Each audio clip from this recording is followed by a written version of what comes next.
Hi, I'm Shelley Young, owner of the Chopping Block, and today I'm going to teach you how to make whipped cream. We just need a few simple ingredients, and you actually can get away with just one simple ingredient, which is heavy cream. You want to use an ultra-pasteurized heavy cream. Not half and half, not any other kind of cream, has to be heavy cream. If you like, you can add some powdered sugar to that if you want to sweeten your whipped cream. I don't always do that. It really depends on what you're putting it on. If something that you're putting it on is very sweet already, you may opt for no sugar.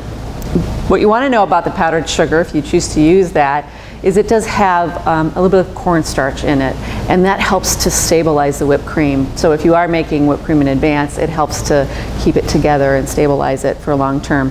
I'm going to use 3/4 cup of cream today. I might use a tablespoon or two of powdered sugar, and then vanilla. Generally speaking, I'm going to add some vanilla, a teaspoon or two of vanilla, depending on your taste is what I'd add. So really what I need is a nice whisk with lots of whisks. So the more of these that there are, the easier the whisking is going to go. And you want a nice ample sized bowl.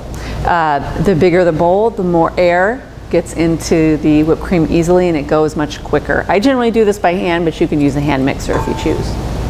So I'm going to add my whipped cream, 3/4 of a cup. And I'm going to use about a tablespoon of powdered sugar.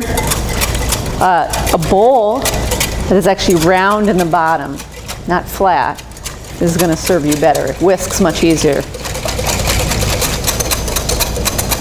Heavy cream is very shiny.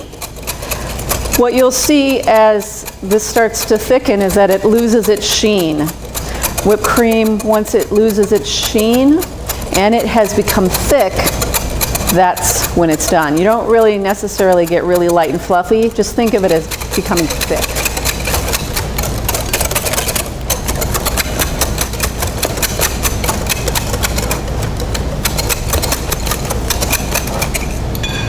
So our whipped cream is nice and thick, nice stiff peaks, it's lost its sheen.